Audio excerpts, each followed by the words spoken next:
ओम शांति। शिव बाबा ने ब्रह्मा के माध्यम के द्वारा हम बच्चों को 3 शब्दों का मंत्र देकर इस योगी जीवन का लक्ष्य दे दिया। ब्रह्मा बाबा ने 18 जनवरी 1969 को अपनी जो लास्ट मुरली रात्रि क्लास में चलाई, कई शिक्षाएं देते हुए अंत में ये बात कही, निराकारी, निर्विकारी और निरअहंकारी भाव। क्योंकि निराकारी ये अपना ओरिजिनल स्वरूप है। हम आत्माएं ज्योति बिंदु इस अवस्था में धरती पर आती हैं, पार्ट प्ले करती हैं और पुनः वापस इस ही स्वरूप में लौटना है। निराकारी अर्थात अपने मूल स्वरूप में, जो मूल स्वरूप हमारा है वह लाइट और माइट का पुंज, गुणों और शक्तियों से एसेंसफुल,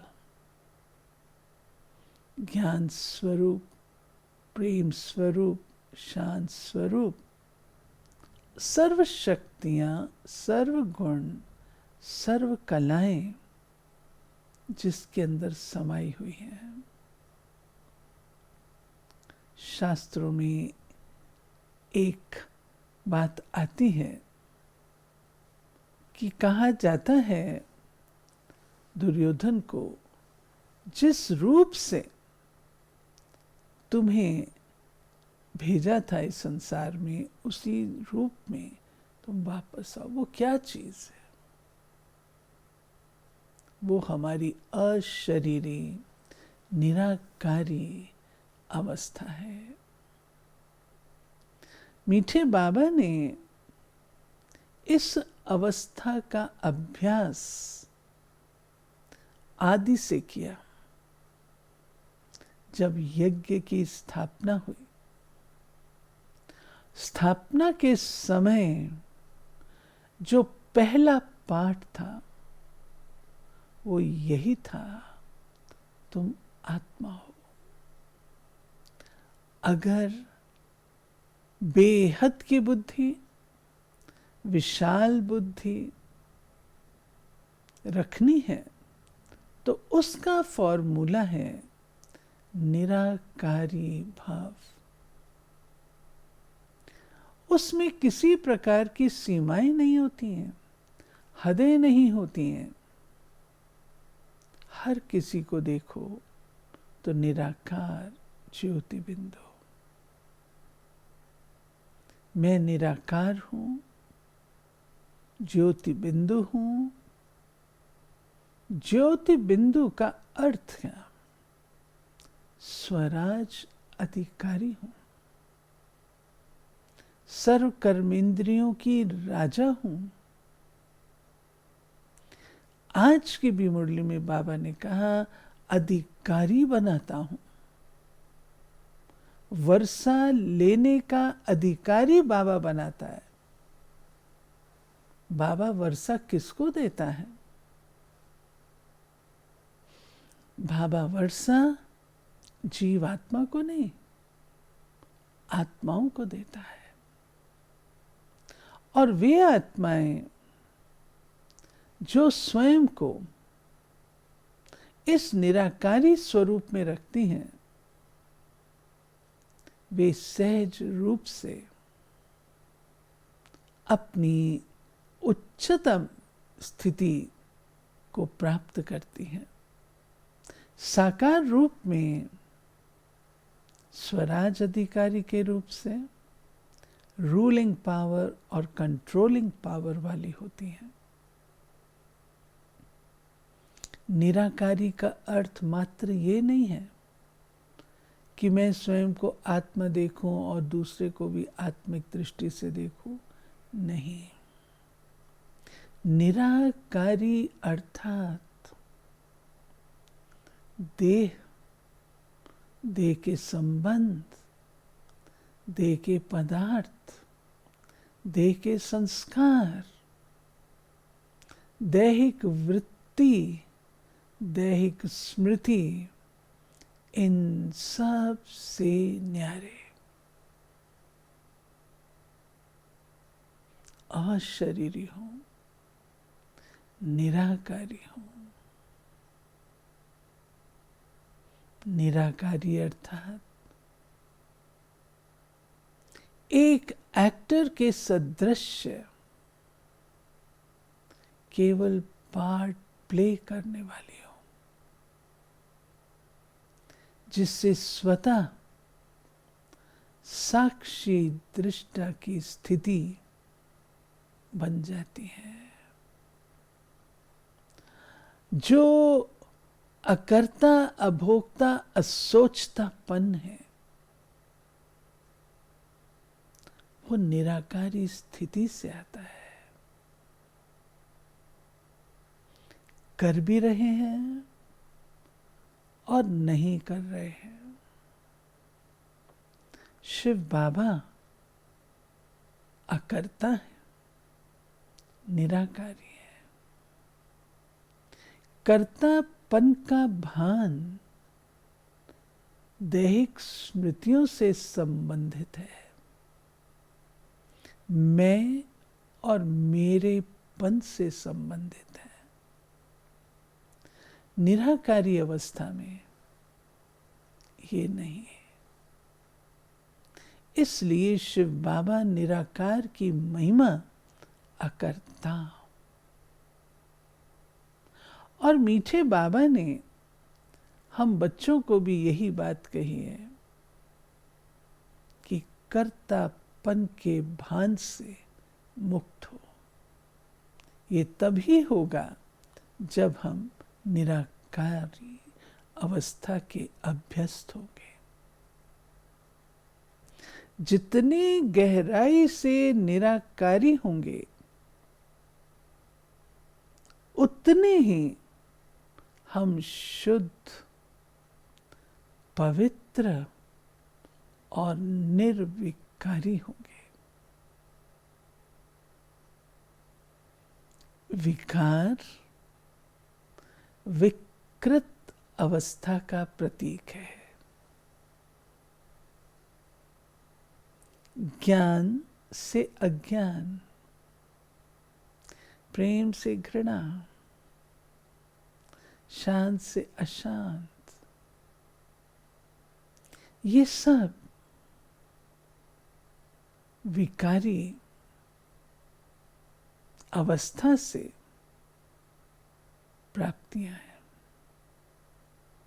निर्विकारी तब ही रह सकते हैं जब हम निराकारी हैं।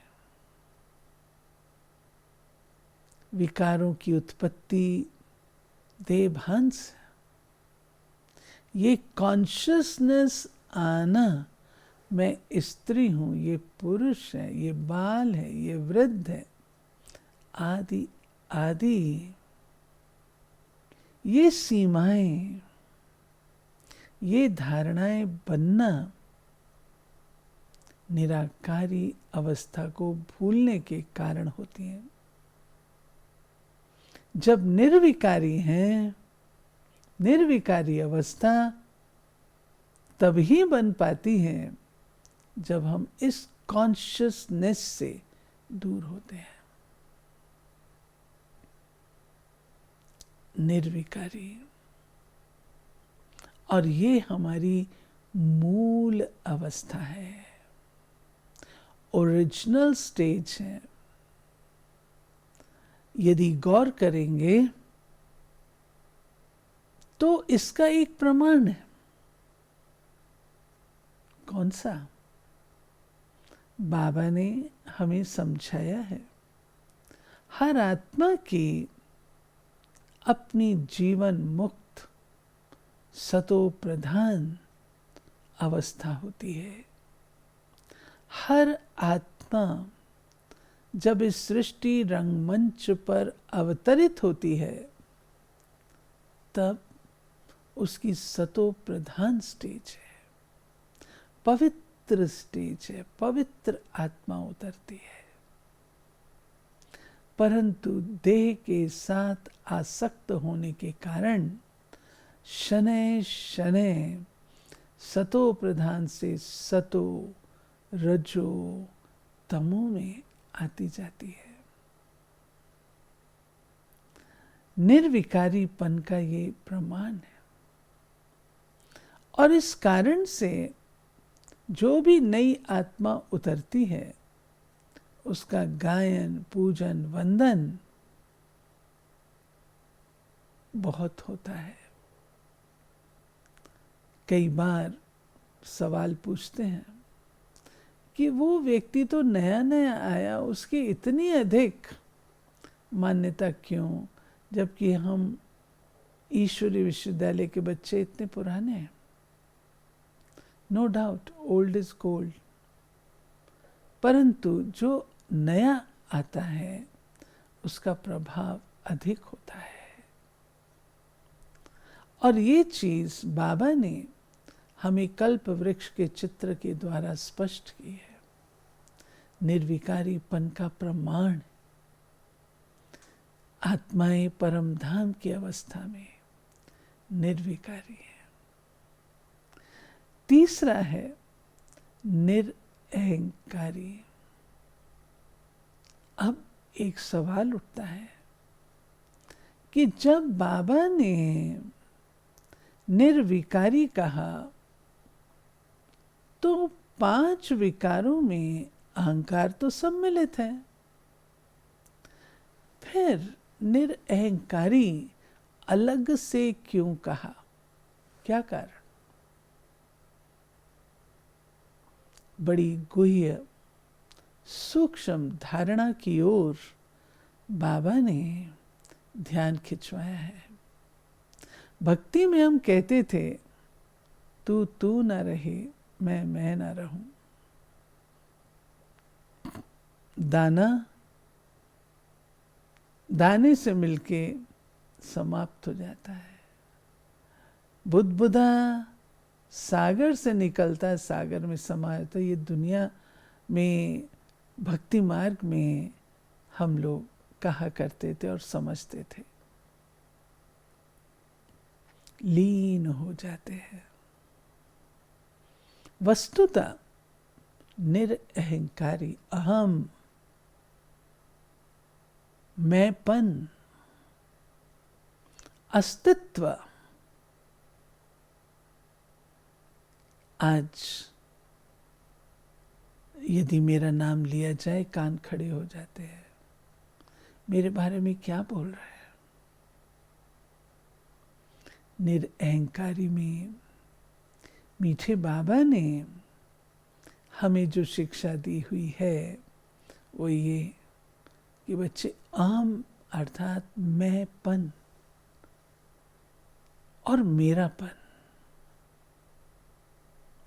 इन दोनों से तुम्हें मुक्त होना है। आई एग्जिस्ट, इस स्मृति से भी मुक्त होना है। कोई प्रकार का अहम ना रहे। अहम माना मैं, संस्कृत में अहम को मैं कहते हैं। कुछ भी ना रहे। सोचिए कितनी गहरी धारणा बाबा ने हम बच्चों को सिखलाई है। निराकारी, निर्विकारी और निरअहंकारी। ईगो की जो माइन्यूटेस्ट स्थिति है, अहम, उससे भी बाबा मुक्त करता है। और बाबा कहते हैं जब भी तुम कहो मैं, उसमें साथ में जोड़ो आत्मा, मैं आत्मा। और कौन सी आत्मा, ये भी बाबा बताता है। जिस चीज का तुम अहम रखते हो, उसके बदले नशा वह हो। मैं वही कल्प पहले वाली विजयी आत्मा, मैं बाबा की वारिस आत्मा, मैं बाबा की गॉडली स्टूडेंट। जहां मैं आए वहां आत्मा, और कौन सी आत्मा हूं, वो नशा लाओ जिससे अहम समाप्त हो, निरअहंकारी बनाए। ऐसे मीठे बाबा ने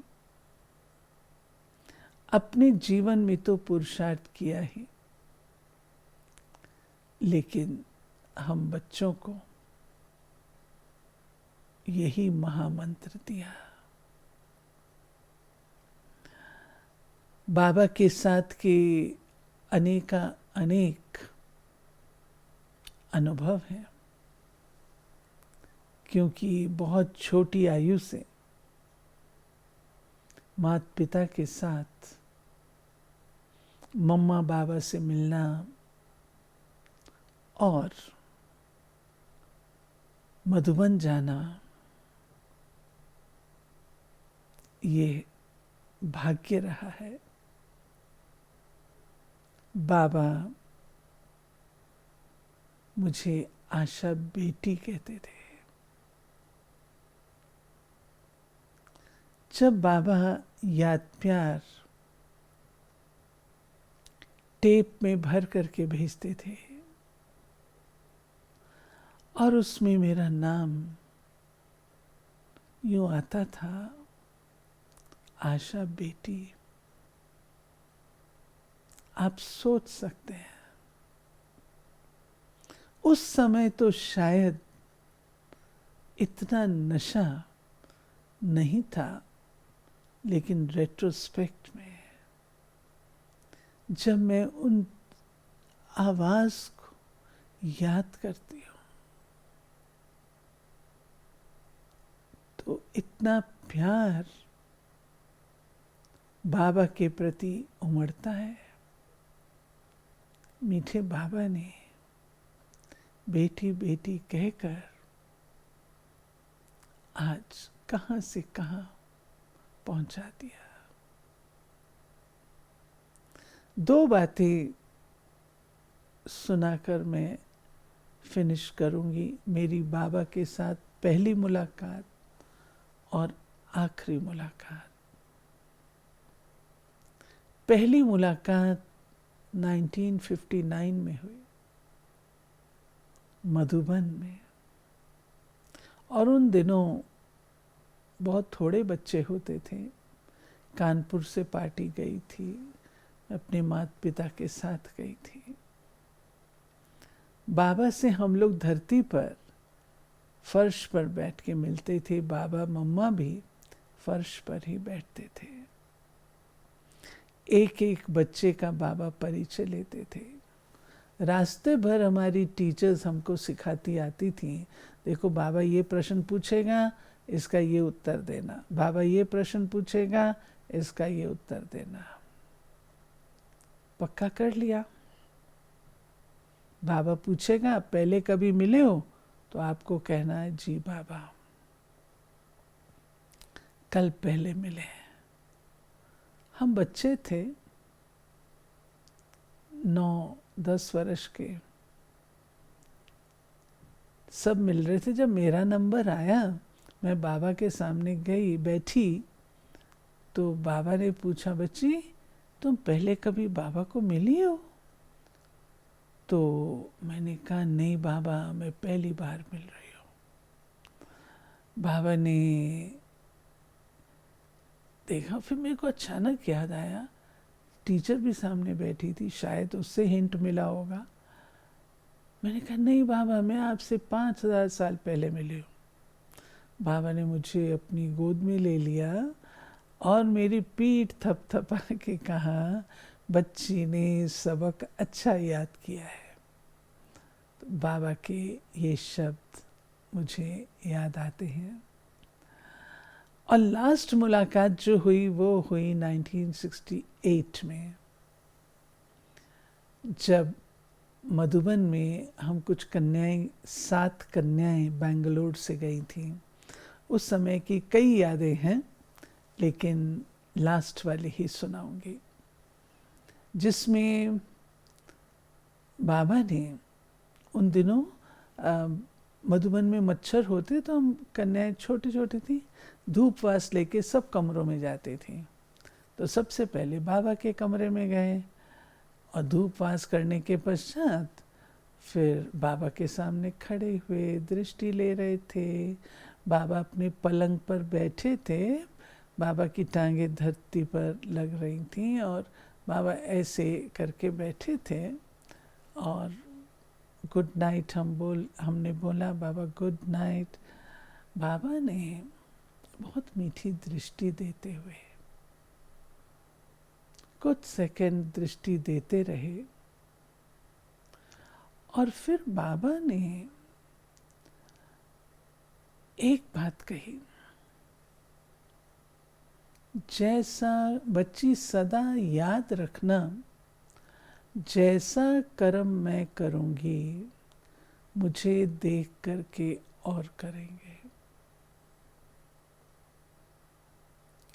उस समय मैं समझ नहीं पाई कि बाबा ने ऐसा क्यों कहा, परंतु आज जब मैं रेट्रोस्पेक्ट में उसको याद करती हूँ तो मैं पाती हूँ बाबा ने सदा ऐसा रोल दिया, ऐसा पार्ट दिया, जहाँ ये महामंत्र बाबा का दिया हुआ बहुत काम आता है। जैसा कर्म मैं करूँगी मुझे देख और करेंगे। आपको देखने वाले 2 आंखें नहीं हैं, आपको देखने वाली हजारों आंखें हैं। इसलिए इस बात पर जो बाबा ने अपने जीवन में धारणा बनाई, बाबा ने, मैं हमेशा ये सोचती हूँ, जैसे बाबा ने ये मुझे पर्सनल वर्षा दिया और इस विरासत को मुझे संभाल करके रखना है। ओम शांति।